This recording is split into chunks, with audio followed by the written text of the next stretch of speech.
Hi guys and welcome back. So today I'm going to be showing you how to make a chocolate fudge cake. Let's begin. To get started on the recipe, you'll want to grab yourself a mixing bowl, and into your mixing bowl place all of your dry ingredients. No need to sieve them unless they are particularly lumpy. Just go ahead and place them into a bowl. Feel free to pass them through a sieve if it's needed. Then you can go ahead and give this a good mix, and this is just to combine all of it together. Just loosely, it doesn't need to be perfect at this stage. You can then go ahead and add in the wet ingredients, all of them apart from the boiling water. Mix on a low speed to start with as there is a lot of ingredients in the bowl. I'm probably using a bowl that's too small, but feel free to use even a bigger bowl. Just mix until you have a cake batter form. It should be a little bit on the thicker side, which is completely normal.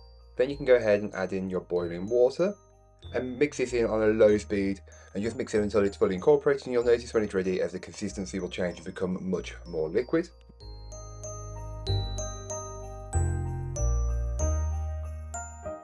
Don't forget to give the bowl a good scraping down, and this is just to incorporate any bits that may not have been fully worked in from earlier on.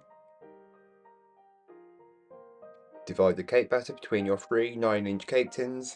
I'm using scales, but feel free to eyeball it if you're feeling that bit more adventurous or, creative. But repeat the process with your other two tins, and you should have 3 tins in total. Here is what mine look like once they are ready for the oven. You can then go ahead and place them into your preheated oven and bake them off. All of that information will be in the blog post if you are interested in making these.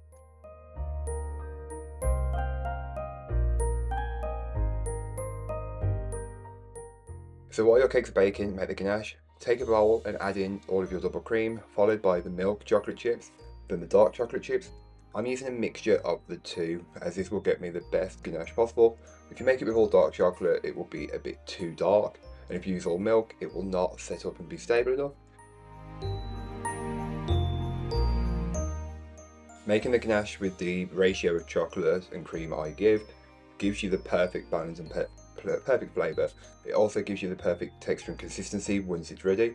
You can then go ahead and just mix it all together and then place it to the microwave on about a minute burst at a time and whisk until you have a smooth glossy ganache that looks like this.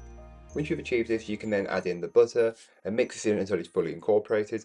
Then place this into the fridge until the ganache is fully firm, and then when you want it, warm it up in the microwave just until you have a spreadable consistency.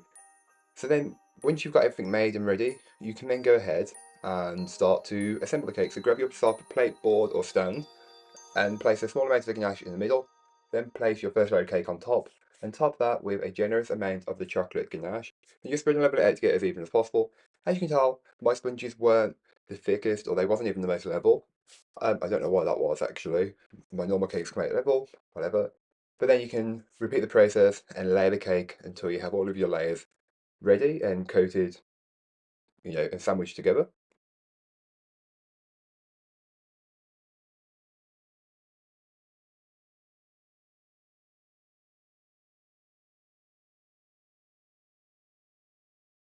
As you're looking for the perfect consistency with the ganache to be thick and pliable but spreadable as well, place into a piping bag and pipe a generous amount around the outer edge of the cake.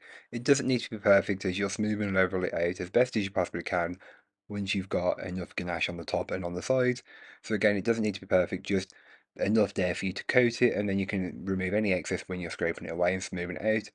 That's only if you want to make it perfect and smooth. You don't have to. You can leave it a little bit more, you know, rough and ready if that's what you're looking for.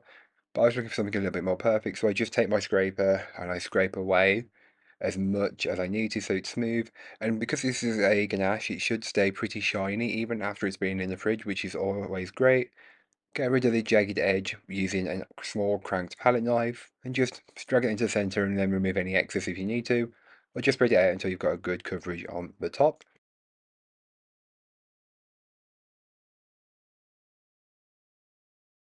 I use the same small cranked palette knife that I used earlier on to remove the jagged edge to create a swirl on top of the cake. Feel free to leave this out, I just like how it looks.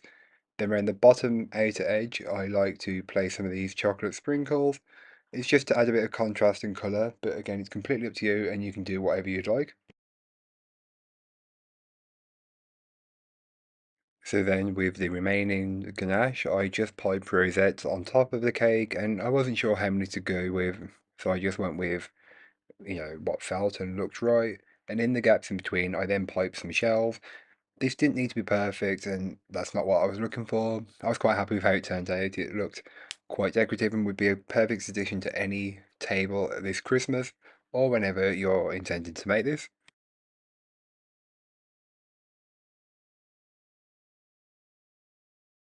Finish off the top rosettes with some of the same sprinkles you used around the bottom edge of the cake, and then you're good to go. The cake is complete.